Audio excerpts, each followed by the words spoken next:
Antes de darles la palabra, me gustaría responder, si es posible, una por una a las cuestiones que ha formulado el jefe de la oposición en su comparecencia de esta mañana a la 1 de la tarde.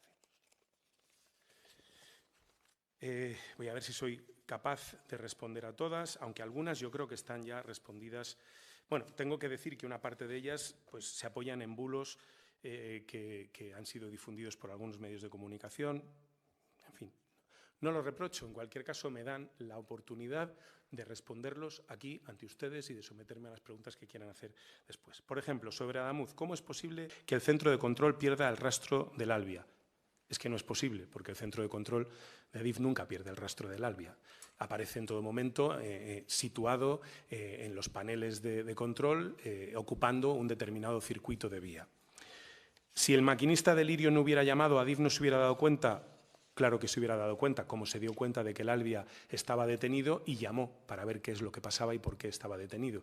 Es decir, claro, por supuesto que se hubiera dado cuenta. No se sabe por qué la ruptura del carril, pero se cree que se partió antes de que pasara el tren. ¿Cómo va a actuar el Gobierno ante esta información? Como acaban de ver, recabando toda la información, tanto de la realización y ejecución de la obra, como de los controles posteriores, como de los controles periódicos que se han podido llevar a cabo sobre la infraestructura para tratar de entender por qué. Tengan en cuenta que cuando se habla de ruptura del carril, y este es un concepto que me gustaría que tuviéramos claro, en este caso, de producirse una ruptura previa, de ser correcta la tesis de la CIAF, tuvo que ser de un carácter tan leve y digamos, pequeña la ruptura o parcial, que en ningún momento se produjo interrupción de la corriente que va a través del carril y que automáticamente habría activado los sistemas de alarma. Es decir, en el momento en el que un carril se rompe y entre un extremo y otro del carril roto fluye aire, es decir, se corta el flujo de la corriente en el carril, se produce lo que se denomina ocupación de circuito. Es decir, la vía cree que hay algo sobre el carril porque se ha interrumpido la corriente y automáticamente eso habría detenido el tráfico ferroviario. En este caso, de producirse una ruptura o una fisura o lo que fuere, nunca se dejó de poner en contacto el carril, un lado, un extremo con el otro. Esa ruptura final que se produce con el descarrilamiento es la que deja ese gran hueco que, de haberse producido antes, evidentemente hubiera conllevado la detención del tráfico. Si los sensores de trenes detectaron anomalías antes, ¿a quién le llegó esta información y qué se hizo con ella? Lo he explicado ahora con las gráficas. Los sensores detectaron anomalías que en ningún caso rebasan el nivel de alarma y, por tanto, solo pueden ser analizados a posteriori. De haber detectado niveles superiores a los establecidos para la alarma, habrían activado los mecanismos de seguridad. ¿Por qué se hablaba de un tramo seguro pese a las averías? ¿Cuál es el nivel de riesgo asumible por el Gobierno? Les he contado las incidencias denunciadas por maquinistas en estos últimos 4 meses. No es un tramo con averías y si ha habido alguna, más allá de las denunciadas por los maquinistas, en ningún caso han tenido nada que ver con este evento, que como han podido ver, si es que al final es la rotura del carril, se ha producido en los minutos, horas previos al descarrilamiento del tren y, por tanto, no han avisado, no han dado la cara, no se han podido detectar. ¿Quién y por qué se desoyeron la veintena de advertencias sobre el tramo de Adamuz? Lo acabo de responder. Las advertencias en los últimos 4 meses han sido 4, desde que se hizo la última auscultación geométrica. ¿Están en condiciones de asegurar que la custodia de las piezas ha sido la correcta? Esta es una respuesta para la CIAF y para la Guardia Civil, no para nosotros, porque no somos los custodios, la custodia de la CIAF y no, yo desde luego no el Ministerio como tal. En Barcelona, ¿de quién depende el muro que se cayó? ¿No lo mantenía nadie? Bueno, aquí me van a permitir que les lea la respuesta que nos remite Carreteras.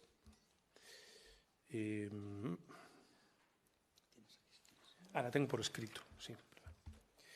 Bueno, el muro objeto del vuelco punto kilométrico 178.7, carretera AP7, calzada sentido sur, se encuentra incorporado al sistema de gestión de puentes de la DGC con código asociado a la estructura AP0007801788+711 como elemento asociado al estribo.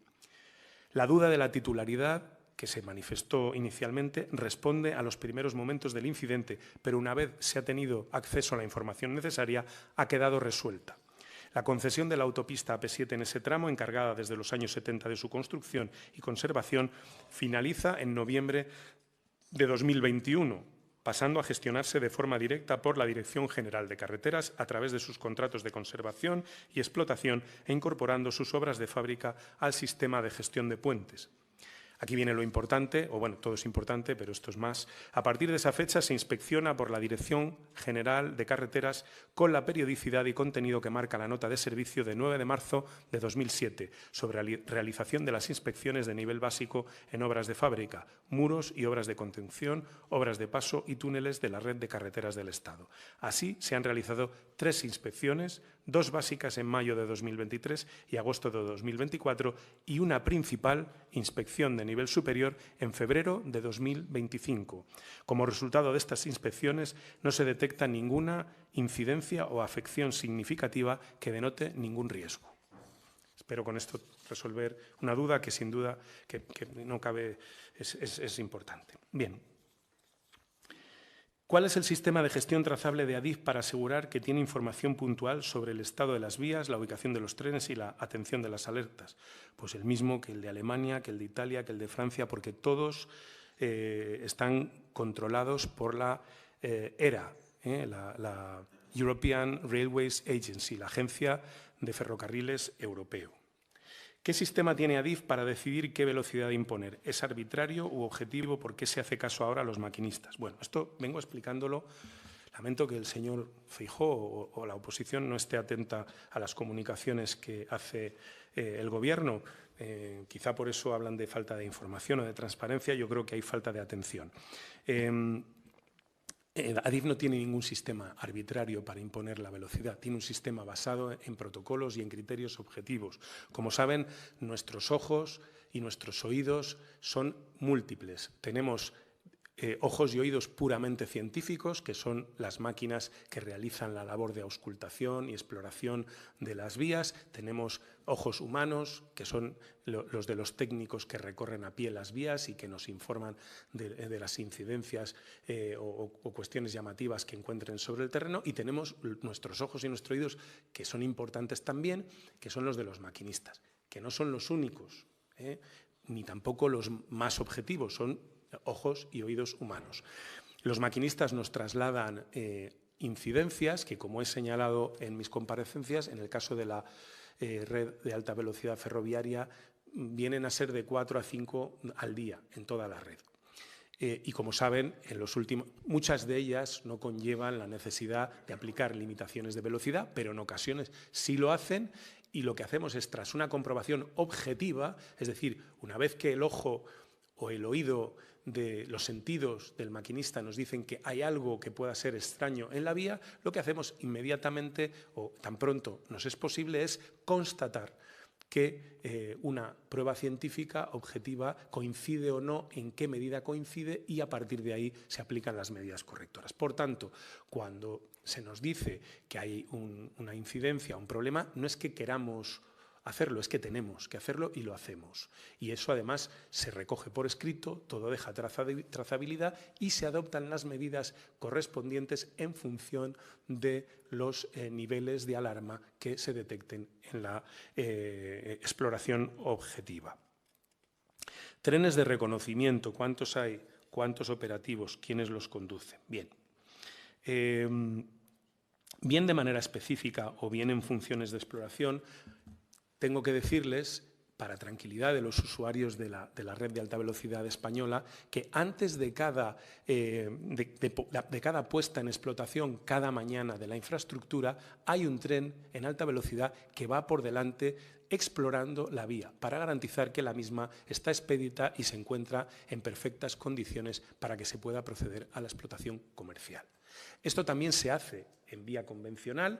De otra manera, aquí el primer tren que sale en servicio comercial, aquí no se lanza un tren por delante, sale a una velocidad más limitada, más reducida, para poder también ir garantizando que la vía se encuentra en las debidas condiciones. Por tanto, lo que les digo, todos los días hay exploración. No sé, no hemos podido averiguar el número de trenes, pero imagínense, con la de rutas que hay de alta velocidad en nuestro país, trenes Avant, etcétera, etcétera, imagínense la de trenes que hay en este momento ejerciendo esta función, bien porque son trenes específicos para eso, o bien porque son trenes convencionales, pero que se destinan a realizar esa función. Por ejemplo, en el caso de mi tierra, de mi casa, en Valladolid, antes de que salga el primer Avant, a las 5 y pico sale un Avant, un vehículo de idénticas características al primero, que realiza la labor de exploración de la vía.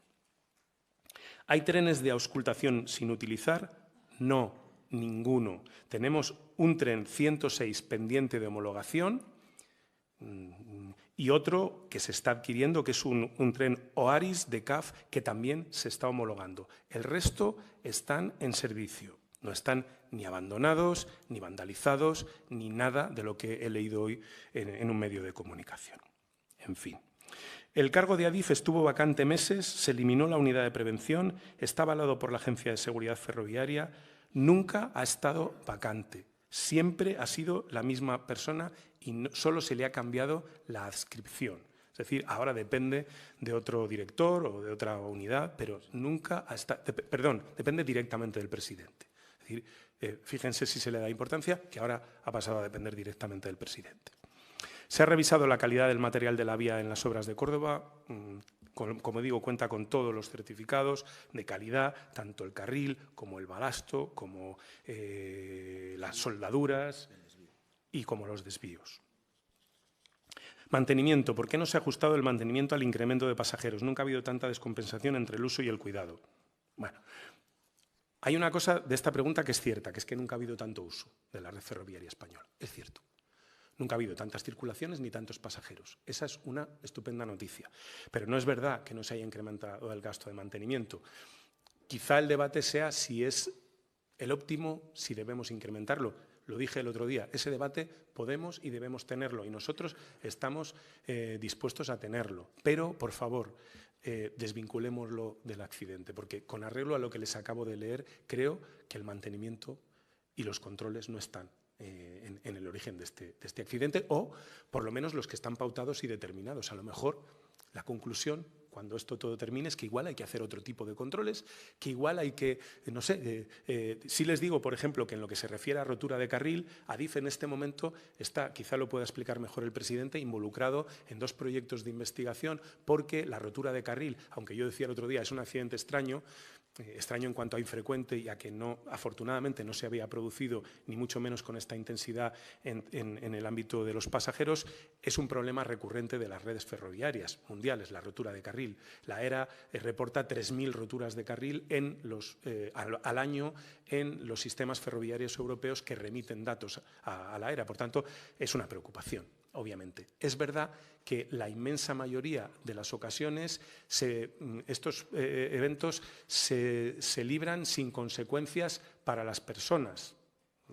Aquí ha habido muy mala fortuna porque las consecuencias han sido tremendamente graves, ¿no? El Ministerio ha descartado una auditoría que la Ley de Movilidad Sostenible le obliga a tener lista el 5 de febrero. ¿Por qué la descarta? Nos la facilita. Voy a leer el tenor de la ley. Porque es que yo creo que quien la plantea no se ha leído la ley. Y esto que es una enmienda que introdujo el Partido Popular en el Senado, pero en fin, no parece habérsela leído, ¿no? Está aquí. Disposición adicional 30ª. Plan de choque ferroviario, plan de atención urgente a los pasajeros, protocolo de análisis en la red ferroviaria. El Gobierno aprobará un plan de choque extraordinario en 2 fases, dotado con los recursos necesarios para paliar a corto y medio plazo las innumerables incidencias, está claro aquí el sesgo de parte, en los servicios de media y larga distancia, así como cercanías rodalíes, donde se incluya un cronograma. Las medidas provincializadas y su coste para ejecutar e incluir en el siguiente presupuesto. Primera fase. En el plazo máximo de 2 meses, se deberán identificar en cada provincia todas las limitaciones temporales existentes en la vida debido a incidencias en las infraestructuras y detallar las actuaciones necesarias para solventar las mismas. No es una auditoría, es un listado de limitaciones temporales. Les digo que a día de hoy existe ese listado y que probablemente el 5 de febrero será otro. Y será otro porque como las limitaciones temporales de velocidad van variando en función de las incidencias que van apareciendo y de las labores de corrección que se hacen, pues serán probablemente otras. A lo mejor algunas serán las mismas porque requieran de una actuación mayor, otras serán diferentes, otras incluso habrán surgido de aquí al 5 de febrero. Segunda fase, en el plazo máximo de 4 meses, este ya no afecta, se identificarán el resto de las medidas necesarias tras un proceso de diálogo con el sector y los grupos parlamentarios. No hemos llegado a ese punto. El Gobierno aprobará en el plazo máximo de 2 meses un plan de acción urgente a los pasajeros en caso de incidencias extraordinarias que se produzcan tanto en las estaciones como en los trayectos de los trenes, incluyendo los tiempos de reacción desde el momento de la incidencia.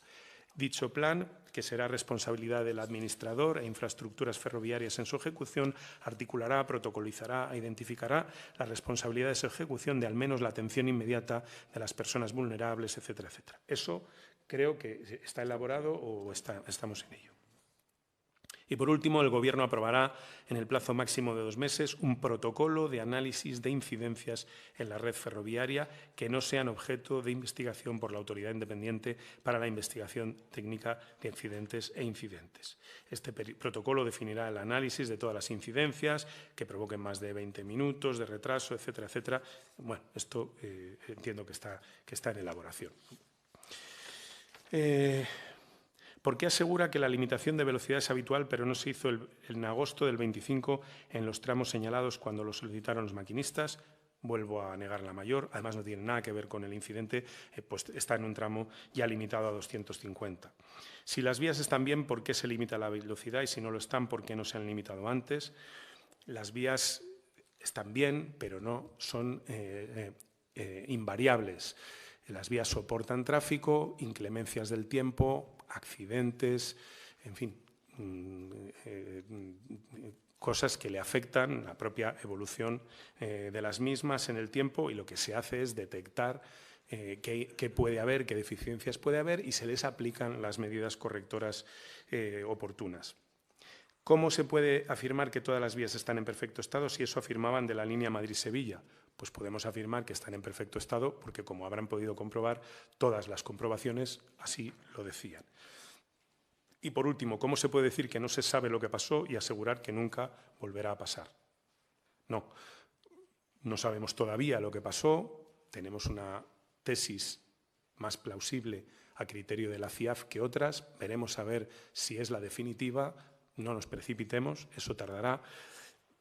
Pero lo que sí que queremos es asegurar que, una vez que sepamos lo que ha sucedido, trabajemos para evitar que pueda volver a pasar.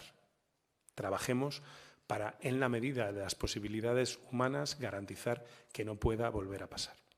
Las roturas de carril, como les digo, si es que fuera lo que ha ocasionado el incidente, son problemas recurrentes de la vía del sistema ferroviario español y europeo, y no será, como han podido ver, porque no haya controles o no haya sistemas de homologación, etcétera, sino porque a veces pueden producirse algunos fallos que en este momento y con los sistemas actuales parece que no son tan fáciles o tan sencillos de detectar. A partir de aquí, no sé si me dejo algo a su disposición para cuantas preguntas quieran realizar, tanto yo como las personas que me acompañan en la mesa, sin límite ni de tiempo ni de preguntas. Gracias.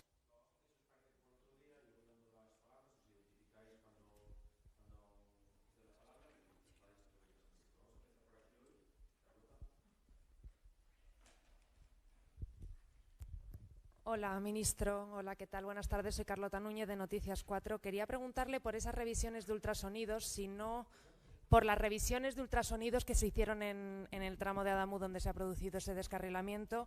Si no he entendido mal y si no he visto mal los datos, la última fue el 10 de noviembre de 2025. Quería preguntarles si descartan que pueda haber cualquier fallo en esas revisiones y quién las hace, si las hace Adif, Renfe, como no soy muy experta en esto, quería preguntarles por eso. Luego, ministro, les hago todas juntas o lo que me digan. Luego, decía usted que el peso de los sirio es mayor, que esa rotura se había podido producir en los minutos previos o al paso de los anteriores, que si no recuerdo mal también fueron 2 sirio, entonces con más peso. ¿Es posible que ese paso de esos 2 sirios justo antes haya sido lo que haya provocado esa rotura que no se ha detectado? No sé, usted lo habrá preguntado a los técnicos que están con usted. Y luego por el tema de las llamadas con emergencias. Quería saber exactamente cuándo contactaron desde Renfe o desde Adif con el Servicio de Emergencias de Andalucía para comunicarles que había habido un accidente, que estaban implicados 2 trenes, y también quería preguntarles si saben exactamente cuándo llegaron los primeros equipos de emergencia al tren Alvia. Gracias. Bueno, empiezo por lo último, porque también esto forma parte de deshacer algún bulo. Lo primero que tengo que decirles, se ha centrado mucho todo en las llamadas del CRC, por eso siempre el análisis parcial de las pruebas pues nos puede llevar a conclusiones equivocadas. Adif tiene 2 centros de control, uno que es el CRC y otro es el CAS 24. El CAS 24, no el CRC, avisa al 112, a los servicios de emergencia a las 20:00, o algo antes, 19:50, 20:00. Bueno, no sé, lo tengo por ahí, pero en todo caso vamos a emitirles un comunicado detallado de 20:00. 20:00 el 112, 20:01:20 es el momento en el que se avisa al centro al 112. Y luego, en el caso de Renfe tiene otros 2 centros, el CGO y el CECOM, y también, más o menos a esa hora, quizá 2 o 3 minutos antes, hay un aviso al 112 poniendo en conocimiento que además de lo que hubiera sucedido con el Lirio, evidentemente Renfe está hablando de su tren, hay un Alvia que tiene heridos y, por tanto, los servicios de emergencia saben esto a las 20:00, minuto arriba, minuto abajo.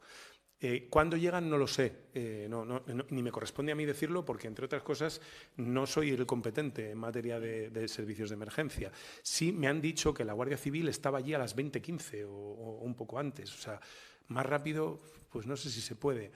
Y también lanzo un mensaje, estoy convencido de que todos fueron en el menor tiempo posible e hicieron todo lo mejor que pudieron, porque cuando se dice tardaron más en llegar al Alvia, piensen en los condicionantes. Cuando se llega allí, el primer tren con el que se topan es el Lirio, en el que había heridos graves y fallecidos. Y es lógico que sus primeras miradas se dirigieran al Lirio. También que el otro tren estaba más difícil de localizar porque estaba a oscuras, a 500, 600 metros al fondo del trazado, y es lógico que tardaran algo más en llegar al otro por esas 2 razones, porque tenían heridos en el primero, supongo que además no llegarían todos los servicios de golpe, empezarían llegando unas unidades tras otras y las primeras abordaron lo que tenían delante. Si no hubiera habido ningún herido en el Lirio, ningún fallecido, pues hombre, sería más cuestionable que no hubieran llegado antes al Alvia, pero es que tenían mucho corte, tenían mucha tarea en el Lirio y, por tanto, yo quiero de verdad lanzar un mensaje de confianza y de defensa de los servicios de emergencias en Adamuz, ¿no? El peso del Lirio, vamos a ver, nuestros trenes, aquí hablo desde un conocimiento más superficial, los trenes tienen que cumplir unas normativas de peso por eje para ir por la infraestructura. Ningún tren puede circular por la infraestructura si no las cumple. Este tren obviamente está homologado y certificado y, aunque sea más pesado que el Alvia con el que se cruzó, que es un tren mucho más ligero, más pequeño, etcétera, es un tren que cumple con las exigencias que tiene nuestra normativa en lo que se refiere a pesos para operar en nuestra infraestructura. Por tanto, si pesaba más, lo único que quiere decir, dentro de la norma, es que era más fácil que ese tren recibiera esos mordiscos en los bogies que los otros, que actuaban menos sobre el carril y que, por tanto, bueno, pues no recibían ese impacto o esa mordida de una forma más evidente, ¿no? Falta, no sé si falta. Sí, falta. Bueno, primeramente porque tanto el ministro como el secretario de Estado han tenido la oportunidad, pero yo no, de expresar mis condolencias para los familiares y allegados de las víctimas, desear una pronta recuperación a los heridos, expresar también mi profundo agradecimiento a las instituciones, la Junta, la Diputación de Córdoba, a todos los colectivos que han ayudado, a los vecinos y vecinas de Adamuz y, por supuesto, a su alcalde. Vamos a ver, la inspección por ultrasonidos a la que se refiere es específicamente de vía y es una inspección que se realiza después de diferentes auscultaciones. Esas auscultaciones determinan algunos puntos que pueden tener algún nivel de alerta y sobre esos puntos es sobre los que se realizan específicamente la comprobación por ultrasonidos de esa sección de carril. No dispongo exactamente ahora quién lo realizará, ya voy a dar cuenta a mi jefe de gabinete para que lo tenga y se os pueda llegar, porque será una información y os remitiremos el procedimiento completo. Antes de la siguiente pregunta, recalcar, no lo ha dicho el presidente de ADIF, que la otra prueba del ultrasonido se ha hecho sobre las soldaduras, que lo sepan, o sea, carril y soldadura, ¿vale? También una cosa, se me ha olvidado decirlo, importante, el carril es un carril de ArcelorMittal, también otro bulo que era chino, ArcelorMittal con su numeración, tal, la empresa siderúrgica española que suministra carril desde tiempo inmemorial, absolutamente contrastada, en fin, y que tiene sus controles de calidad, o tiene que tenerlos obviamente, y completamente certificada con toda la numeración, etcétera, etcétera. Igual que las soldaduras también tienen su trazabilidad. Es decir, que tenemos trazados los carriles, la colada que se empleó para la fabricación de esos carriles, me dicen que son en torno a, no sé si 20 toneladas, 200 toneladas la colada, y con eso se hace un número de carriles X y eso está todo numerado, sabemos la colada de ese carril y sabemos por el troquelado del carril y de la soldadura y por la documentación, qué soldador llevó a cabo la soldadura que, insisto, fue revisada con fluidos y con ultrasonidos una vez hecha y toda recibió el visto bueno y también visualmente. Sí, ahora. Sí. Conchi Gil de La Sexta. Ministro, le estaba preguntando precisamente a la compañera sobre los servicios de emergencia, sobre esa llamada, pero yo quiero matizar cuándo comunicaron desde ADIF o desde Renfe a Emergencias Andalucía que había 2 trenes en el incidente. Esa sería la pregunta, porque es verdad que he respondido sobre emergencias, es verdad que ha habido llamadas sobre emergencias y sobre Renfe, pero queríamos saber cuándo se comunican con emergencias en este caso de Andalucía, cómo se hace esa comunicación, es decir, cómo se pone en comunicación precisamente con estos equipos, cómo explican que no llegaran hasta allí, hasta la zona del Albia, en torno a 1 hora tardaron en llegar, y luego, sobre todo también, cómo es posible que se supiera por parte de ADIF, de Renfe y de los servicios de emergencia, digamos, en Madrid, pero sobre el terreno, Guardia Civil y Emergencias no supiera de la existencia de 2 trenes en el accidente hasta que pasó aproximadamente un tiempo, aproximadamente 1 hora. Y luego hemos conocido la llamada también hoy precisamente sobre lo que incidir en eso, la llamada que se ponen en contacto entre ADIF y 112, pero ¿cuándo se le comunica a Emergencias de Andalucía? Mire, nosotros, en el momento en el que hacemos, y le voy a leer literalmente la transcripción o la relación que viene del Centro de Coordinación Nacional de Seguridad y Emergencias de Renfe, porque nosotros comunicamos al 112 de Madrid, pero al de Andalucía es que no vamos a ir comunicando a 112, simplemente entendemos que existe una comunicación. 20 horas 01:20, FECON, lo que he dicho anterior, nos pone en conferencia al 112 de Madrid y al Centro de Autoprotección y Seguridad H24 de ADIF. Este le indica que ha descarrilado un tren en los caminos de la vía 1 en la estación de Adamuz y que, por lo visto, hay un tren en la vía continua que ha resultado afectado con heridos. Al ir a frenar, se supone. O sea que el 112 de Madrid, que evidentemente habrá hecho lo mejor que haya podido su trabajo, tiene conocimiento de ese punto. Automáticamente entendemos que ya está. Le tengo que recordar que a nosotros, en el primer caso, quien nos avisa, y que por llamadas de los propios viajeros del tren Irio, nos avisa ADIF, es avisado por el 112. No sabemos si de Andalucía o de Madrid. ¿Y en algún momento se sabe que el 112 de Andalucía ya había recibido esa orden? Mire, yo, tal nivel de especificación, en esos momentos, con ese nivel de tensión, yo no puedo comentarle si fuera a ser. Vamos a ver, seamos conscientes. Si yo marco el 112 desde el centro de control, me sale Madrid. Es decir, que yo no elijo.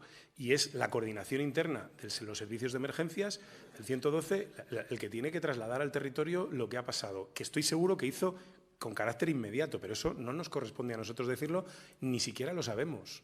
Segundo, nosotros tenemos constancia, o por lo menos nos creemos los testimonios que han prestado tanto Guardia Civil como los servicios de emergencia, de que no llegaron allí una hora más tarde.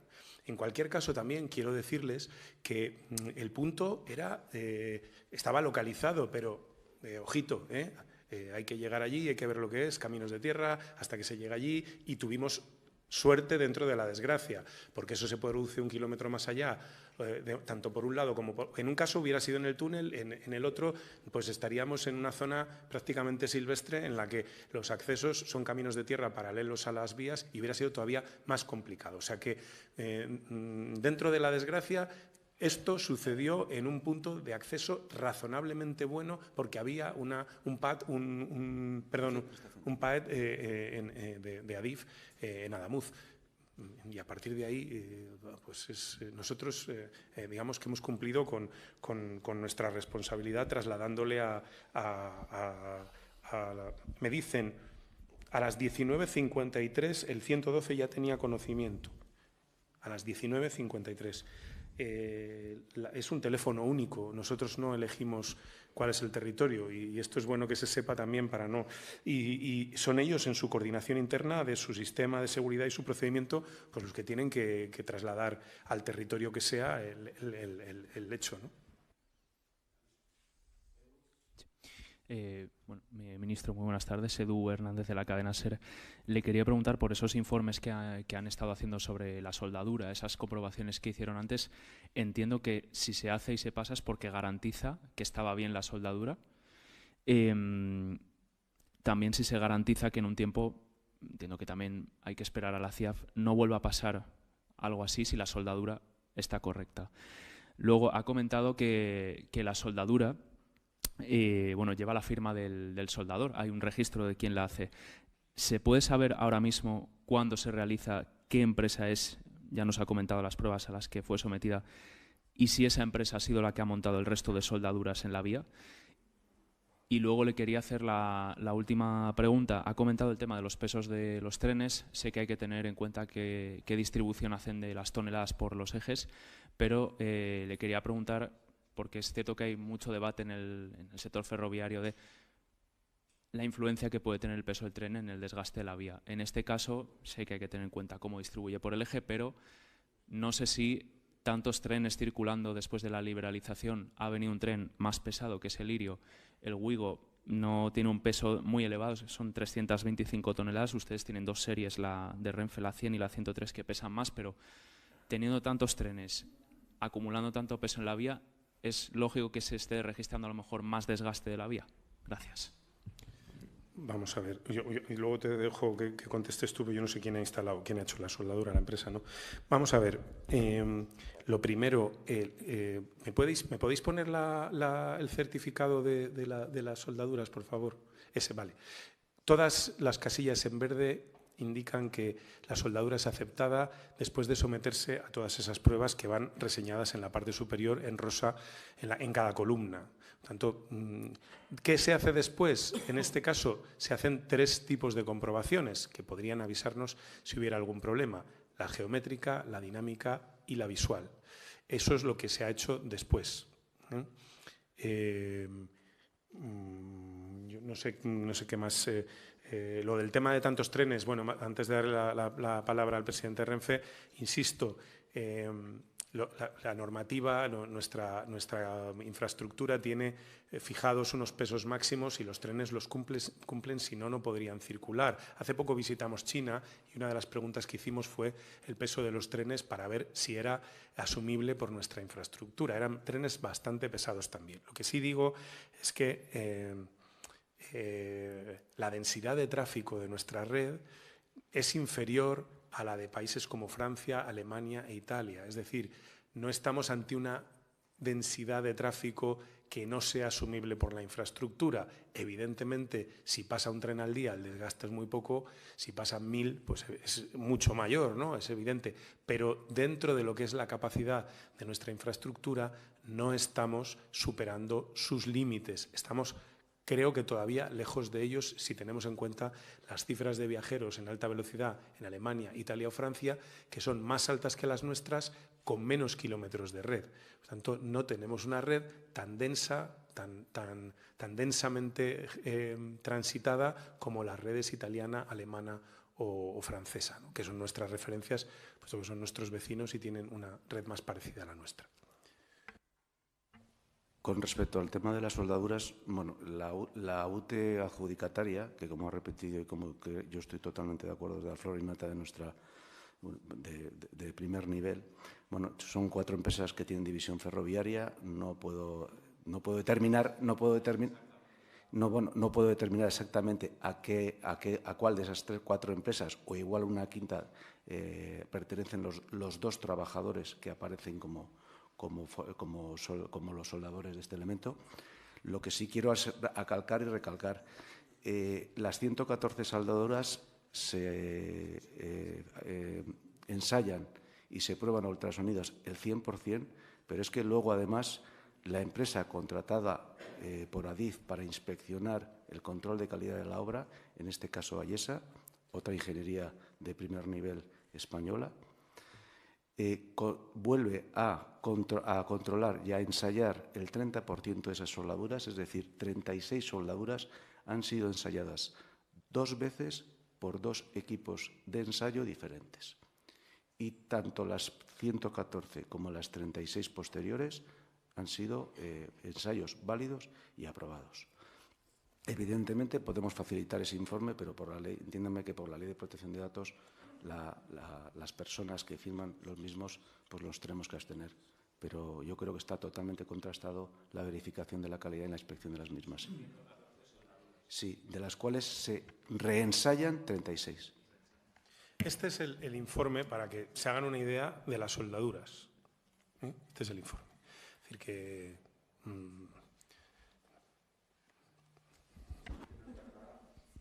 Hola, buenas tardes. A ver, han subrayado antes que estaban haciendo más controles de los que suelen ser habituales en ese tramo de la vía. Quería saber por qué. Y luego, si estaba todo ok, pero en el documento del Talgo, no sé si como consecuencia se plantea, y esto en relación al documento del tren Talgo, que niveles que dan aviso, pero no es un aviso de emergencia, que requiere una actuación, modificar de alguna manera esos umbrales, si es algo que se pueda plantear. No me ha quedado muy claro cuáles son esos proyectos de investigación que se están haciendo en ADIF sobre el tema de las soldaduras. Y ya que están aquí ustedes, los dos, y el presidente de ADIF, al que vemos esta semana por primera vez, quería saber si se han planteado dimitir, asumir algún tipo de responsabilidades. Y el presidente de ADIF, gracias. Bueno, pues contesto yo a las preguntas. En principio, ¿por qué? Realmente tienen que comprender que nosotros estamos haciendo una renovación parcial de la superestructura y parcial de algunos subsistemas y total de algunos subsistemas, como es el sistema de señalización, manteniendo el servicio. Evidentemente, nosotros por ello tenemos que aumentar y estamos tocando todas las noches la vía. Entonces, evidentemente, tenemos que ser estamos, por decirlo, teniendo más riesgo de tener problemas, y por eso de ahí tienes muchísima más, aumentas e incrementas el nivel de auscultación. En una vía en la cual tú estás haciendo un trabajo ordinario de una determinada manera y no tienes que estar montando, desmontando desvíos, tocando circuitos para instalar balizas del RTMS, porque durante esta obra a veces los sistemas de señalización no están funcionando a la vez, pero estamos haciendo uno y comprobando y haciendo pruebas por el otro. De ese momento, pues realmente no. De ahí viene un exceso de celo en la auscultación de ese tramo. Ese es el tema. Yo no sé cuál es la segunda. Lo de los umbrales es un tema, si variaron o no los umbrales, es un tema técnico, muy técnico, que yo no tengo respuesta para ello. Entiendo que si eso está así establecido es porque se considera que aceleraciones de menor entidad no tienen una trascendencia en la marcha, ¿no? Pero bueno, eso es algo que tendrán que estudiar los expertos y si emiten algún tipo de recomendación que tengamos que variar, pues, pero vamos, es una normativa, entiendo, europea, no española. Y cuanto resto a mi persona, si de la finalización de la investigación se determina que alguna acción o omisión por mi parte no ha ayudado o ha influido en este accidente, no tenga ninguna duda que asumiré las consecuencias que se determinen, sin dudarlo, desde el minuto cero.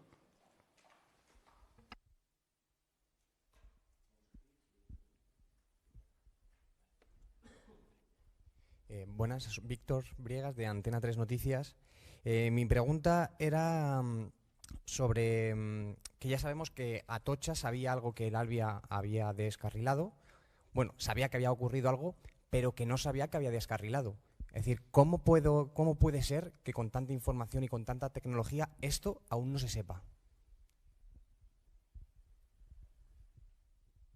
Bueno, es que todavía en el mundo nadie ha desarrollado esa tecnología, no nosotros. Tenga en cuenta que usted estamos, si va al sitio, que yo iré ahora cuando termine, eso es la Sierra de Córdoba, en medio de la montaña, con unos problemas de orografía, con unos problemas y determinar, hoy por hoy los sistemas satelitales para determinar los trenes nos permiten localizar un tren, pero no sabemos en qué vía está. O sea, hay sistemas militares mucho más precisos, pero en el mundo civil esa tecnología todavía no se ha desarrollado. Si no, estaría implantada, no le quepa ninguna duda. Bueno, aparte de eso, por contribuir un poco a la claridad, lo que se sabe es, digamos, la ocupación de vía, el circuito en el que está. Es decir, eso es lo que sale en el panel, está en ese circuito. Si está descarrilado, entiendo que no hay precisión, tenga en cuenta que está 1 metro o 2 desplazado de la vía, por tanto, bueno, pues estamos hablando de una precisión de localización que en el panel, desde luego, no se produce. Pero, a ver, sí que se sabe que está detenido, inmediatamente se pone en contacto con personal a bordo y entonces es cuando se sabe el alcance de los hechos.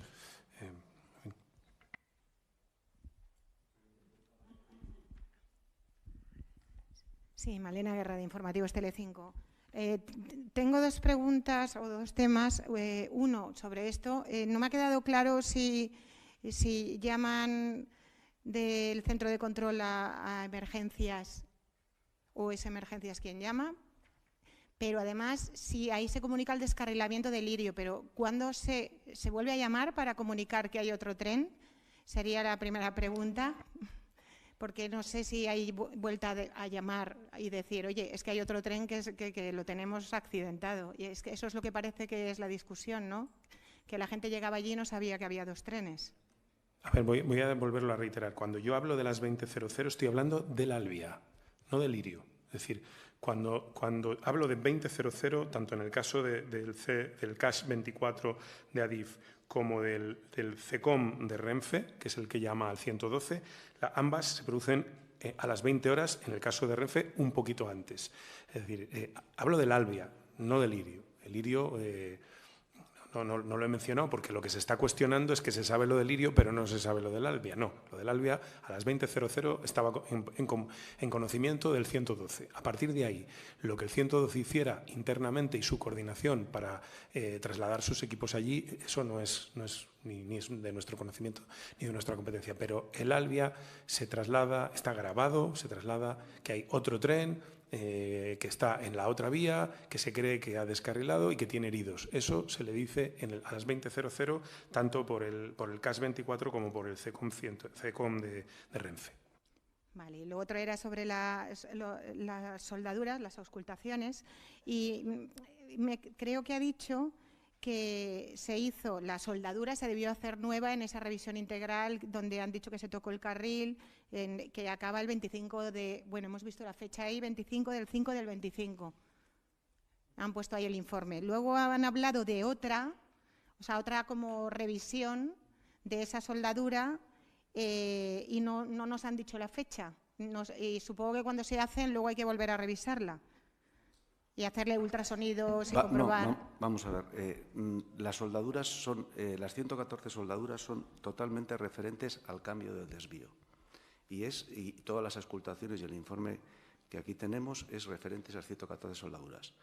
Lo que se hace el 10 de septiembre es una inspección por ultrasonidos del carril, que no de las soldaduras del carril, sino incluso de partes del carril que no son soldaduras, que proviene de unas recomendaciones que hizo la CIAF en unos accidentes anteriores y que es una revisión por ultrasonidos de la vía. Las 32 que se hacen a las 32 se hacen unos días más tarde, porque sí. No, pues no.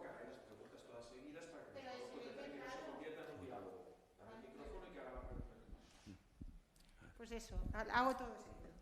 La soldadura, la que está, que hemos visto todos en la rotura, que ahí está colgando, esa soldadura, ¿cuándo se hizo? Si se sabe, ¿cuándo? Porque supongo que se haría nueva en una revisión integral. ¿Cuándo se revisó para que estuviera toda bien? ¿Cuándo se volvió a revisar? Porque en las auscultaciones, no me queda claro, en las auscultaciones dinámicas, si pasa el trenecito y no nota nada, ahí no baja nadie a pie a meterle unos rayos de ultrasonido, ni unos líquidos penetrantes. Entonces, es saber cuándo fue la última vez que se ha revisado eso. Y luego, la segunda pregunta, porque si no me cortan, es si se han planteado eso que se hace a niveles de porcentaje, que es volver a revisar por porcentaje las soldaduras, que no se revisan todas, ha dicho que se revisaron 36 de esas 114. La cuestión es qué ritmo hay de control de las soldaduras. Son 350.000 en todas las vías, es imposible, pero no sé si es a nivel de que se detecta incidencia o que hay una cadencia que está basada aleatoria en porcentajes. Una pequeña precisión. Dices, la soldadura que hemos visto todos colgando, no lo sabemos. Hemos visto un carril roto, no sabemos si es a la altura de la soldadura exactamente, si la soldadura no forma parte de la rotura. Eso es algo que va a tener que determinar el laboratorio. Lo digo para que quede claro. Eso lo determinará el laboratorio. Y luego especificar que en este caso concreto se hace un análisis de todas las soldaduras inicial y se hace uno aleatorio, estadístico, de 32 o 34, del 30%, se hace un muestreo del 30% a los 2 meses, unos días después de hacerse el examen inicial. Los resultados, tanto del análisis de todos los puntos de soldadura como de los aleatorios, fue positivo. Ahora, lo que no sé es la otra pregunta. ¿La fecha? ¿En qué fecha? No, la fecha ya te hemos dicho que una en el momento de hacerse la soldadura, una vez hecha y certificada, y la otra a los pocos días de certificarse la soldadura. Entonces no se ha vuelto a revisar desde 2020. Perdona, es que, de verdad, o sea, es que... Has hecho una pregunta que es si se hacen luego revisiones y con qué periodicidad, y eso es lo que va a responder él. Vamos a ver, por aclarar, las soldaduras, las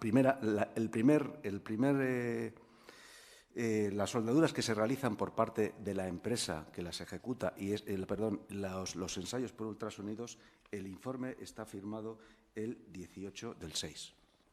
Vamos a hablar de informe, no vamos a hablar de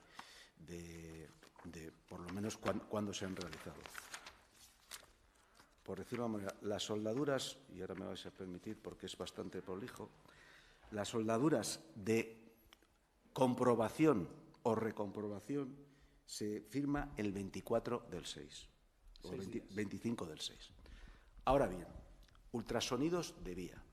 Ultrasonidos de vía, lo que se hace es, de las auscultaciones geométricas y a veces de las auscultaciones dinámicas, se determinan puntos de la vía que pueden coincidir con una soldadura o pueden coincidir con una parte de un carril donde no hay soldadura, en el cual se detecta un pico y entonces se dice, oiga usted, vamos a ir allí. Si se ve físicamente que no hay ningún problema o que lo hay, y entonces a partir de ese momento se determina, sigue dando ese problema y resulta que pues, puede haber algún daño interno del carril o de esa soldadura, es cuando específicamente se van a esos puntos en esa campaña, en esa inspección de vía, y se vuelve a hacer por ultrasonidos. tanto si es soldadura como eso es un elemento de carril entre medio de dos soldaduras. Espero haberme explicado. Y luego, por último, recordar que el 5 de octubre se hace una inspección visual también, en la que se revisa soldadura por soldadura y tramo a tramo del carril, toda la zona. De hecho, en el informe, si hay un bollito en el carril, se fotografía y se caracteriza en el informe. Hasta ese extremo llega el análisis que hacen en las inspecciones API. Generalmente se hace una al año y es tremendamente exhaustiva. Se recoge todo cualquier cosa que se observa que considere que puede tener algún tipo de incidencia.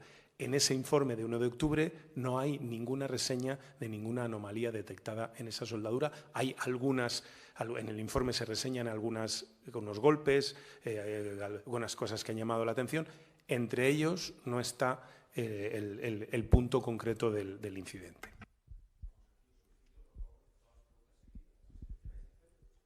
Muy bien. Buenas tardes, ministro. Se ha referido antes al incidente de 2017, que es un descarrilamiento también por rotura de un elemento de la vía de un tren que va a 268 kilómetros por hora, y a las recomendaciones que hizo entonces la CIAF.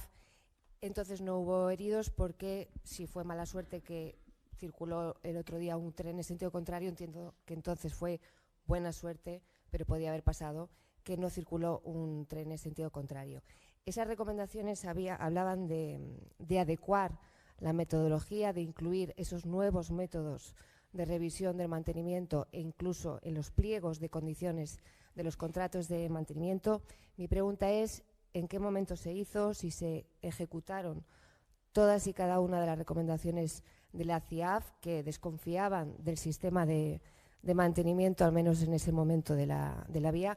Y, en segundo lugar, se ha referido antes a las quejas, creo que eran 4 en 4 meses, de maquinistas en ese tramo.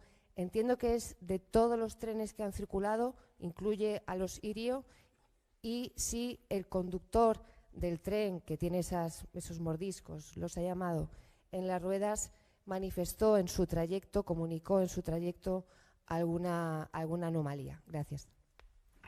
Esas cuatro partes de incidencia o de anomalías se refieren a todos los trenes que circularon desde octubre hasta el día del accidente por ese tramo, todos, de todas las Irios, Uigos, no sé si Irio, Uigo y Renfe, de todos, y ese día no hubo ninguno, ni de los trenes que pasaron antes y tienen algún mordisco en los bogies.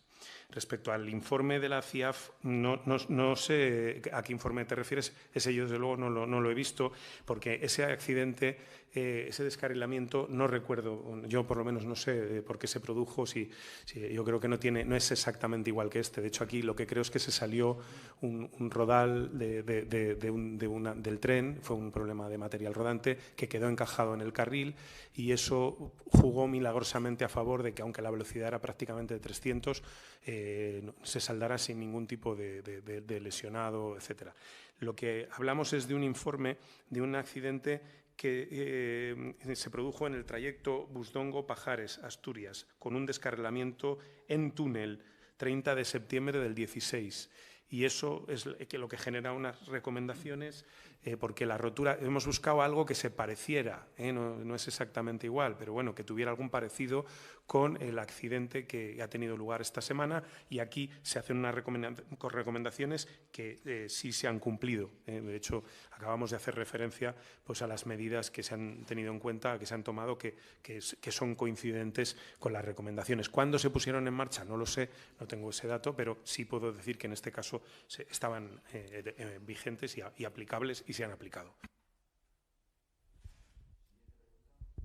Hola, buenas tardes. Pablo Gallén, del periódico. Señor ministro, tras las palabras del presidente de Adif, que ha apuntado que asumirá las consecuencias si se determina que la compañía pública cometió alguna negligencia o error, ¿usted también dimitirá? ¿Se siente capacitado para seguir en el cargo tras el informe preliminar de la Comisión de Investigación de Accidentes Ferroviarios conocido este viernes? ¿Teme que Pedro Sánchez le pida que deje el ministerio?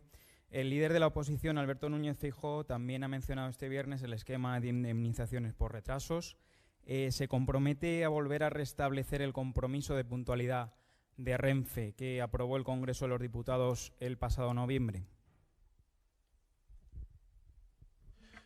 Yo creo, a ver, que no haya límite de preguntas no quiere decir que convirtamos cada intervención en una entrevista, porque es tremendo, ¿no? Si me siento capacitado, absolutamente. Es decir, que esto haya sucedido no creo que me reste ninguna capacidad para seguir en el cargo, ¿no?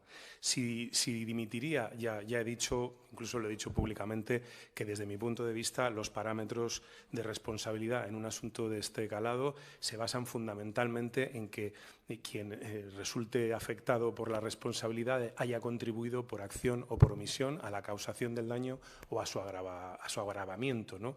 Si yo estuviera en esas circunstancias, asumiría mis responsabilidades. Sinceramente creo que no estoy. Respecto a si temo que el presidente del Gobierno me pida la dimisión, no lo temo, sinceramente, pero también digo, yo soy una persona nombrada por el presidente del Gobierno y, por tanto, a su disposición, mi puesto está a su disposición siempre, ¿no? Él puede tomar la decisión de cesarme o pedirme que deje el cargo cuando quiera, ¿no? Pero no, sinceramente no estoy preocupado. Y luego lo último, no sé qué... el compromiso de puntualidad. Es que mezclar la puntualidad con... Decirles que la enmienda del Senado es tremendamente chapucera, tan chapucera que se pensó, estos que saben tanto de trenes, pues pensaron, se olvidaron cuando impusieron la medida que Renfe trabaja en régimen de concurrencia, fíjense, precisamente con otras dos compañías, Irio y Wigo, pero solo obliga a Renfe a observar un compromiso de puntualidad que claramente afecta a su competencia. ¿Qué tenemos que hacer en este momento? Ceñirnos a lo que la Abogacía del Estado nos ha dicho. Tenemos que hacer una modificación, creo, reglamentaria en la que estamos trabajando.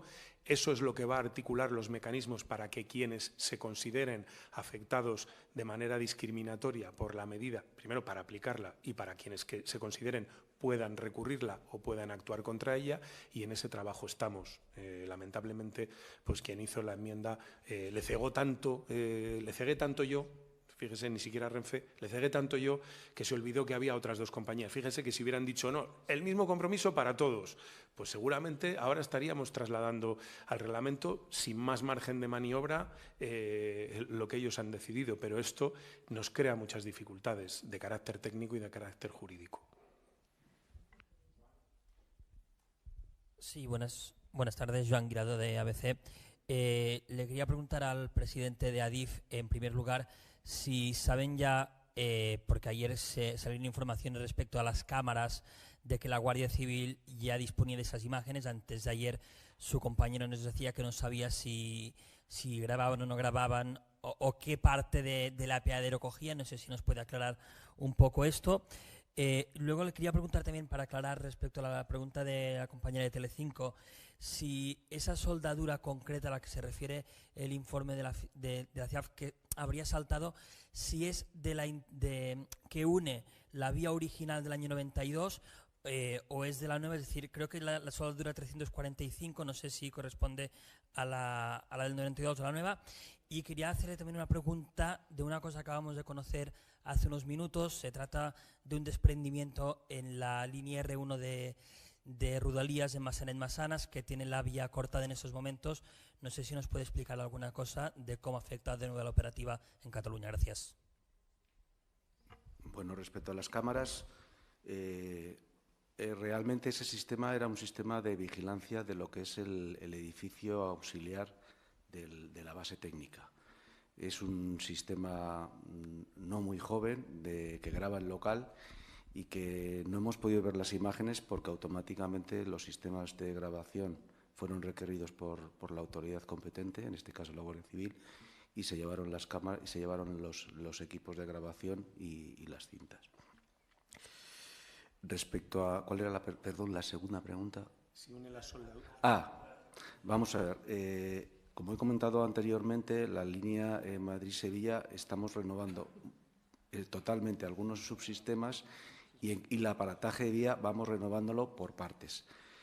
Esta soldadura unía el carril, que no puedo garantizar si es el del 92 o de renovaciones posteriores, el carril que existía antes de proceder en mayo a la renovación del desvío con el carril que se ha dispuesto nuevo con el desvío. Pero sí es cierto que une, es la soldadura en el lado derecho que une el carril preexistente con el nuevo. Y respecto a... Si quieres, la pregunta sobre Rodalíes está en más condiciones porque está en contacto permanente el secretario de Estado. No, simplemente decir que creo que es conocido ya, porque lo habíamos pactado con SEMAF y con Renfe, que en la tarde de ayer se exploraron todas las líneas, y las líneas que se han considerado operativas, por tanto seguras, están acordadas con SEMAF y con ADIF. Evidentemente pueden pasar estas cosas y han sucedido, y bueno, vamos a ver qué exactamente, porque esto ha sido muy reciente. Yo he recibido la información, como los que estamos en esta mesa, hace muy poco. Lo bueno es que no ha habido ningún tipo de incidencia en personas, es decir, no hay heridos, se ha podido frenar el tren con antelación suficiente, y vamos a ver qué es lo que ha pasado con ese incidente. Buenas tardes, ministro Dani Sainz, de Cataluña Radio. Yo voy a seguir preguntando sobre Rodalíes y, siguiendo el hilo del incidente que ha habido esta tarde, si nos pueden detallar en qué han consistido estas inspecciones sobre la vía que se han hecho estos días, y también en qué van a consistir la que se han acordado con los maquinistas, si va a ir sobre puentes, infraestructuras, muros de contención. Sobre el accidente de Gelida en concreto, en el informe de la CIAF que hemos conocido hoy, no se menciona el estado de conservación del muro. Ahora usted nos ha explicado que hay esa información por parte de la DGC, si se va a compartir con la CIAF y si se va a investigar concretamente por qué se ha roto como consecuencia de las lluvias, ¿no? Luego también sobre la P7, en ese punto, mañana se va a abrir un carril del sentido sur, cuando se va a poder abrir toda la vía entera. Y ya finalmente, dentro del plan de inversiones en Rodalíes, ¿cómo se está abordando el cambio climático? ¿Qué actuaciones hay en concreto para que no pasen estos sucesos que están relacionados pues con las lluvias extremas que está viendo Cataluña? Gracias. Bueno, respecto a las últimas acontecimientos en Rodalíes, desde antes de ayer, la Generalitat disponía de una certificación por escrito de que las líneas eran operativas. Es cierto que el colectivo de maquinistas tenía sus dudas y planteó una iniciativa que nos pareció coherente, que fue, primeramente, hacer una revisión con ellos en cabina en el material móvil de Rodalíes, en las cuales se encontrara un representante de Renfe, un representante de ADIF y un representante del SEMAF, para poder determinar si había alguna circunstancia de carácter grave que pudiera interrumpir el servicio. Después de ese trabajo se verificaron que todas las líneas eran operativas, excepto dos que se determinaron ya por escrito. También ha habido un compromiso de atender una serie de reivindicaciones que no afectan a la seguridad de la vía, pero que afectan a la calidad y la fiabilidad del servicio, que se ha determinado pues, con un pequeño plan de inversiones acometerlo. Y una comisión tripartita, cuatripartita en este caso con la Generalitat, que no sé si el periodo de habrá una exposición 2 meses, inicial, en este que caso nos que reunamos, realizaré yo, Generalitat, en SEMAF, solitario. ADIF y Renfe, Me acompañan el presidente de ADIF, Pedro Marco, y me valorar acompaña y para también el evaluar secretario de cómo Estado de va el Infraestructuras, seguimiento de esta nueva forma de perdón, del Ministerio, José Antonio Santano. Sí, en relación, por ampliar información sobre la P7, efectivamente hemos tenido hoy una reunión con la consellera de Infraestructuras de Territorio y de la Generalitat. Hemos hablado de esta apertura que se producirá, parcial, que se va a producir el sábado, a petición de la Generalitat. Podríamos haberlo abierto antes, pero nos han pedido expresamente que abramos este carril en dirección Tarragona, el carril interior, a partir de mañana sábado a mediodía. Pero quería decirles que las inspecciones que se han hecho, para que quede clara, que son 3, como ha indicado el ministro, 2 inspecciones básicas y una principal. Las inspecciones básicas se hacen cada 15 meses. Quiero recordar que la P7 está gestionada por la Dirección General de Carreteras, por el Ministerio, desde desde hace 4 años, que es cuando terminó la concesión. Se hacen cada 15 meses, como os digo, y lo realiza la empresa que está encargada de la conservación. La principal lo realiza ya una empresa especializada de puentes y estructuras, y esa se realiza cada 5 años. No es lo habitual en Europa, suele ser un periodo más largo, aquí lo hacemos cada 5 años. Y los sistemas de control, desde luego, están homologados a los estándares internacionales. Les daré como dato que la Dirección General de Carreteras tiene bajo su competencia el control de más de 23.000 puentes y 19.000 muros. Es decir, que nos tomamos muy en serio esto y tenemos un procedimiento y un protocolo que cumplimos a rajatabla.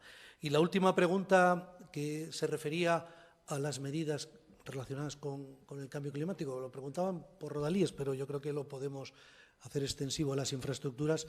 Les diré que el observatorio que se ocupa de la gestión de emergencias y de la unidad de crisis ha incorporado precisamente como una de sus funciones el trabajo de protocolos que tengan que ver con la prevención o la minoración de los efectos del cambio climático. Yo creo que esa es precisamente una de las novedades interesantes de este observatorio que gestiona las crisis y las emergencias en nuestro país. Buenas tardes. Yo tengo tres preguntas. Una es una aclaración sobre los proveedores de material y de servicio al presidente de Adif, porque han hablado de Arcelor.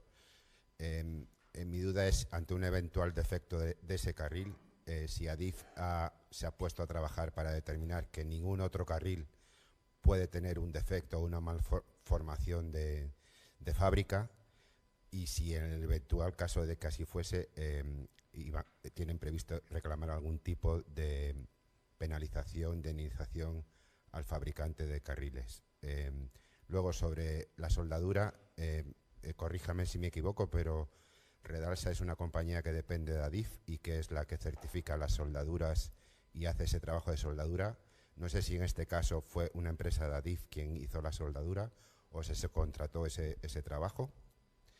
Respecto a la declaración que ha hecho el ministro de que a lo mejor hay que cambiar los protocolos de seguridad y mantenimiento, no sé si a raíz del accidente el Ministerio, Adif o todos los organismos que tienen competencias en el asunto ya se han puesto a trabajar. ¿Nos podrían adelantar qué medidas se podían incorporar para mejorar la seguridad del servicio ferroviario en España?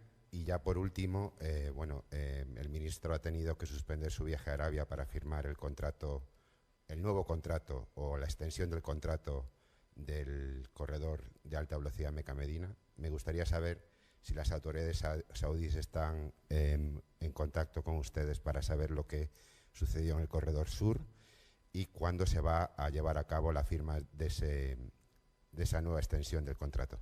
Gracias. Sí, efectivamente, yo tenía un viaje a Arabia Saudí que se iniciaba el martes y que concluía mañana. Tenía no solo el tema Haramain, sino también, había mucho que hablar precisamente del tema ferroviario con el gobierno saudí. No hemos podido hablar. Obviamente el lunes suspendimos el viaje y lo retomaremos en cuanto sea posible, porque es un contrato muy importante para nuestro país. Es un contrato que garantiza la continuidad de la gestión por parte de Renfe de esa línea, pero también tenemos que hablar del futuro, ¿no? Del futuro de otras líneas en Arabia Saudí para nuestras empresas y para nuestro país, ¿no? Que ha conseguido desarrollar una red de alta velocidad, una línea de alta velocidad en el desierto, la única por el momento en el mundo, que está además funcionando de manera ejemplar, ¿no? Cambiar los protocolos es muy pronto para trabajar en esa línea, porque aunque estamos hoy, casi tomando una hipótesis provisional como algo definitivo, la realidad es que estamos ante una hipótesis provisional, ¿no? Y por tanto me anticipo. Hemos tenido conocimiento del informe al mismo tiempo que el resto. El posible defecto de fábrica del carril es una de las razones que pueden estar en la hipótesis, pero en este momento no tenemos, necesitamos un análisis de laboratorio y a partir de ahí bueno, lo que sí tenemos es garantizado que sabemos la trazabilidad de esa partida y, bueno, no está de más que, eso sí, a partir de ya nos pongamos a localizarlo, ¿no? A localizar esos carriles, ¿no? Y el resto yo no tengo conocimiento de lo. Respecto al... Bueno, es cierto, como bien dices, el suministrador del carril es el ArcelorMittal, que es una empresa de top, suministra casi, yo no sé si el 100% o el 99% del carril que se fabrica, que utiliza Adif, con carril fabricado en España, con estándares de sostenibilidad. Y, evidentemente, si se deriva alguna responsabilidad por nuestros servicios jurídicos, determinarán la que tenga y veremos dónde acaba esto, pero primero yo creo que estamos adelantando cosas.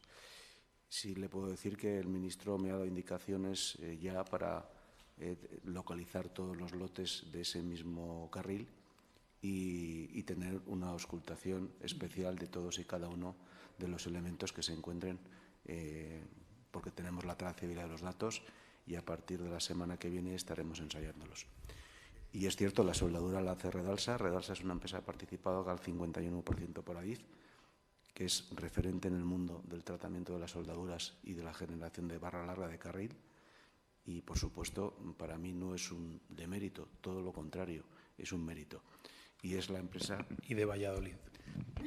Y es la empresa a la cual la UTE contratista subcontrató la ejecución de los ensayos de ultrasonidos de las 114 soldaduras, que después, por otra empresa y por otro equipo, fueron reevaluadas 34. Hola, se me había hecho una pregunta que he quedado dejado sin contestar y me he dado cuenta ahora sobre cuándo vamos a abrir la AP7. Y quiero que simplemente sepan que la verdad es que se ha hecho un trabajo extraordinario por parte de la Dirección General de Carreteras, porque ayer mismo estuvieron los ingenieros del Ministerio junto con gente del CEDES, del Centro de Estudios y Experimentación, y tenemos ya un primer planteamiento que podremos empezar a desarrollar a partir del momento en que el tren que todavía está en la vía se mueva. Pensamos que eso podrá ser mañana domingo y, por tanto, a partir de ese momento, el plazo que hemos hablado con la Generalitat hay que tomarlo con todas las cautelas, porque una vez que se empiece el trabajo en el talud, lo que nos dicen los ingenieros es que, bueno, pueden aparecer nuevos problemas, por tanto hay que ser muy prudente con esto, pero lo normal es que, si todo fuera bien, lo podríamos abrir en 2 semanas. Pero insisto en la prudencia, porque lo primero aquí va a ser cuidar la seguridad por el ferrocarril y por la carretera que está. Y quizá también, por completar lo que tiene que ver con el cambio climático, sí que creo que es conveniente que sepan que también el plan de Rodalies incorpora medidas para combatir el cambio climático y precisamente están en la línea de reponer estructuras, de reforzar taludes y de obras de drenaje. Evidentemente eso hay que desarrollarlo en el tiempo. El nuevo plan llegará hasta el 2030 y, por tanto, iremos avanzando también en esa dirección. Hola, ¿qué tal? Natalia Luque, de Europa Press. Mi pregunta va tanto para el ministro como para el presidente de Adif. Este mismo viernes se ha conocido también la sentencia de Angrois. Me gustaría una valoración por parte de ambos por la solución del exdirector de seguridad de Adif. Una solución que ya víctimas de la tragedia familiares han calificado como terrible. He tenido conocimiento de la noticia, pero le aseguro, y creo que me va a creer usted, que no he tenido ni medio minuto para poderle dedicar a analizar la sentencia. Ni medio minuto. Así que no me voy a pronunciar.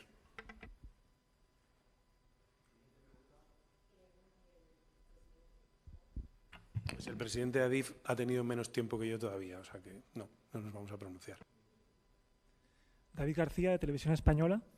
Quería saber si han contactado con alguna de las empresas que han mencionado, de las que fabricaron, instalaron, comprobaron los raíles, y ha apuntado usted hace un momento que podía ser defecto de fabricación. ¿Qué tipo de causa exactamente, si no es eso, podría haber pasado desapercibida a los controles?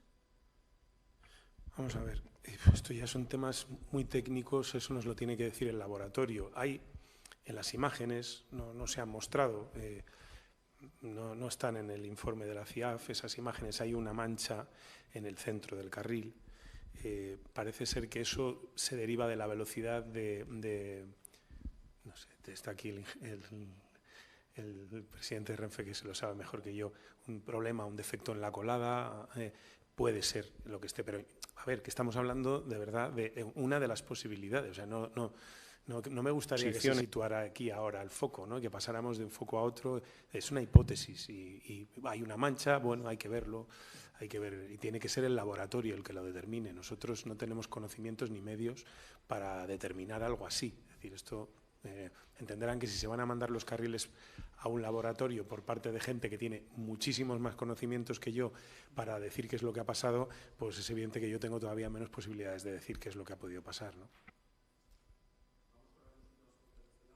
Sí, Manuel Muinelo, de Telemadrid. Quería preguntar, desconozco si ahora mismo, me ha parecido entender que el cambio al sistema RTMS está haciéndose ahora mismo sobre la vía. Quería saber si eso es muy invasivo con respecto al carril o nada tiene que ver, y si por lo tanto podrían influir esos trabajos que se están haciendo al mismo tiempo en el deterioro de la vía. En segundo lugar, bueno, si todas las pruebas nos están comentando, todas las pruebas que se han hecho, todas las auscultaciones, la pregunta un poco es, no porque se ha producido el descarrilamiento, porque ya se dice que es porque ha saltado un trozo de vía, ¿por qué puede saltar un trozo de vía? ¿Cuál es la hipótesis? Que me van a decir que es lo que se está investigando ahora mismo, ¿no? Pero también me vale para preguntar, de cara a los que ahora mismo están viajando en trenes de alta velocidad, ¿qué garantía les pueden ofrecer ustedes? Porque ellos saben que de repente hay trozos de vía que saltan. Entonces, ¿qué mensaje de tranquilidad les pueden ofrecer? Gracias. A esto último, en 30 y pico años, con estas consecuencias y con estas características, no se había producido nunca. Por tanto, la probabilidad es muy baja, bajísima. Así que un mensaje de tranquilidad. Y respecto a los trabajos de migración al RTMS, no, son trabajos de maquinaria muy ligera, son instalaciones de cableado, balizas y circuitos de vía. En ningún momento, no sé, pues se puede dar un golpe con algo de maquinaria, con alguna furgoneta, pero no son trabajos de entidad que pudieran generar cualquier afección de este tipo al carril. Y es más, como ha dicho el ministro anteriormente, el circuito de vía se habría dado como ocupado. O sea que no lo veo por ningún sentido.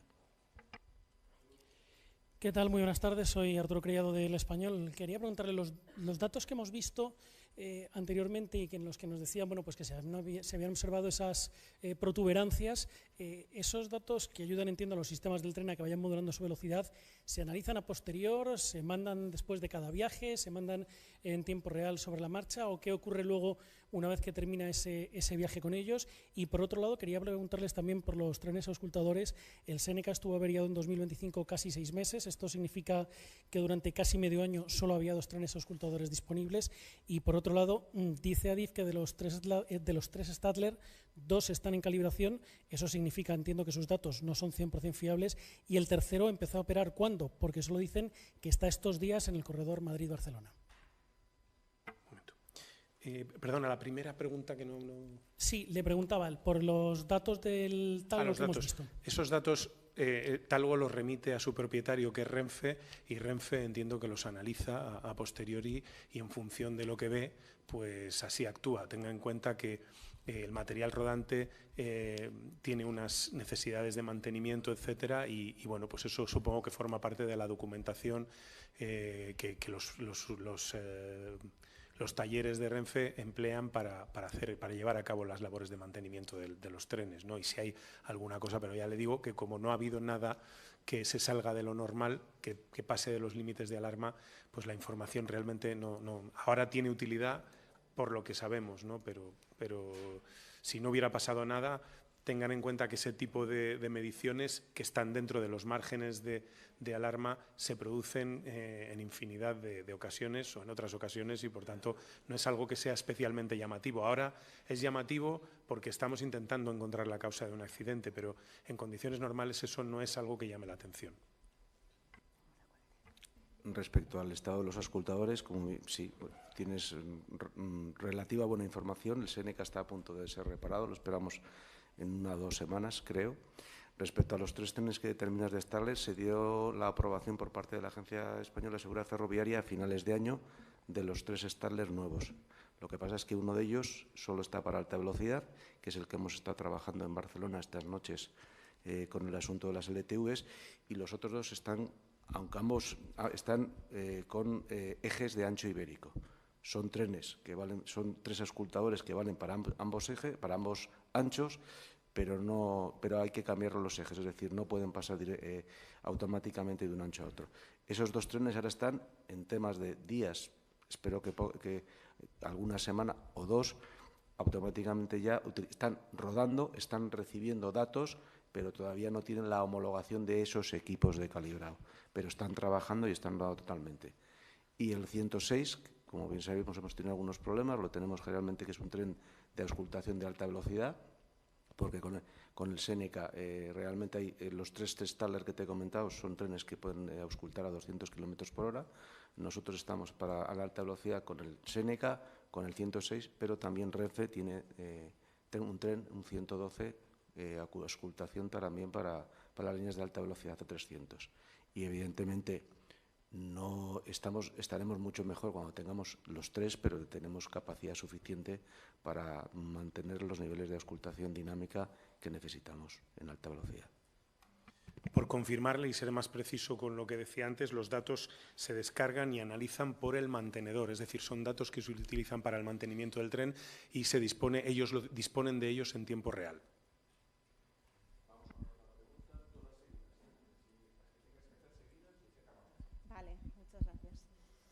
Pues, ministro Cintia Nobile, en directo para Todo es Mentira. Usted al principio de la rueda de prensa ha dicho que hay un momento en el que la vía se fisura. Quería preguntarle si barajan que el 4.º tren, el que circula antes de Lirio a las 17:21 y que el informe no señala cuál es, pudo haber originado esta fisura, ya que estamos con esta parte de la pregunta, si también nos puede especificar qué marca, qué tren es este. Perdón, ¿me puedes repetir a qué hora? Sí, a las 17:21. ¿Y qué tren era? Exactamente, eso es la pregunta. ¿Qué tren era? Es un Irio. Nosotros no tenemos datos de ese tren. Es decir, yo los datos que les he dado son de trenes de nuestra flota. Nosotros los datos del Irio no los tenemos. ¿Y como ministro de Transportes podría tener ese dato? No. Hago todas del tirón. No, muy bien.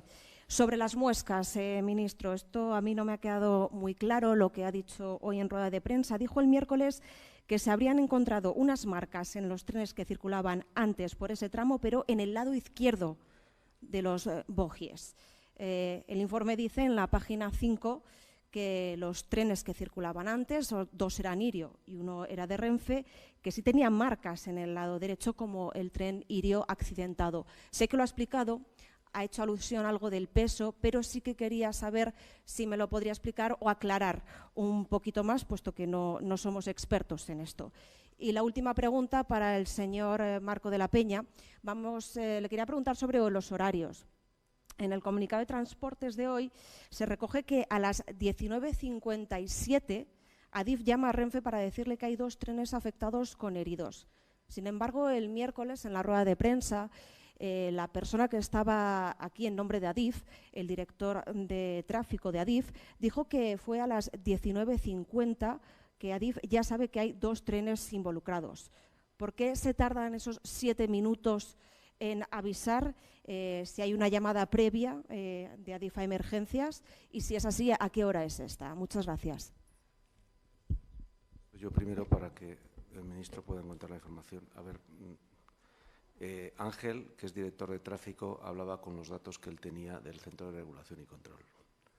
Desde ahí, como ha dicho el ministro anteriormente, tenemos, no le puedo explicar ahora escasamente esos 7 minutos, pero lo que quiero descansarles es una cosa, del primer tren y del primer Irio, quien nos avisa es el 112, porque recibe llamadas de los viajeros y a partir de ese momento es cuando se desencadena pues todo el operativo y todas las reacciones, tanto por parte del Ministerio como parte de Adif y como parte de Renfe.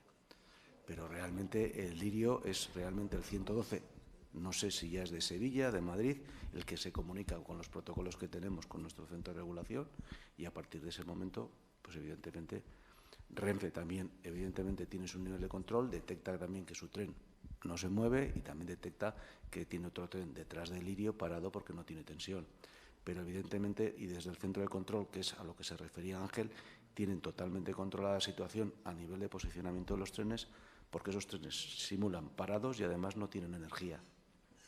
Los sistemas de telemando de energía de ambas vías han saltado por el enganchón que produce el Lirio. De ahí viene que...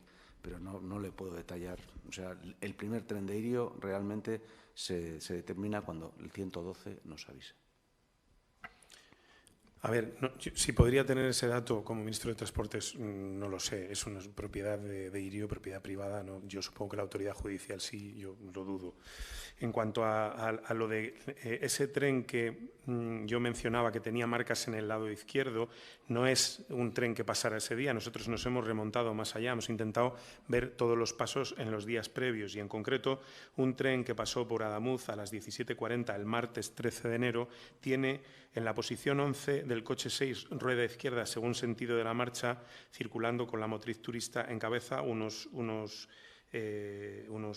marcas, y luego tiene una más parecida a las de los Sirio en la posición 10 del coche 6, rueda izquierda según sentido de la marcha Córdoba-Madrid. A esto es a lo que me refería el otro día cuando hablaba de marcas en las ruedas izquierdas, no de los trenes que pasaron inmediatamente, sino de todos los trenes que se han analizado. Solo en esos trenes se han encontrado marcas, en este en concreto se encontraron en el lado izquierdo del tren. Una de ellas no es una marca parecida, pero otra sí tiene cierta semejanza con la que presentan los Sirio y el Talgo, o los dos, o el Talgo, un Talgo de Renfe que pasó inmediatamente antes también. Gracias.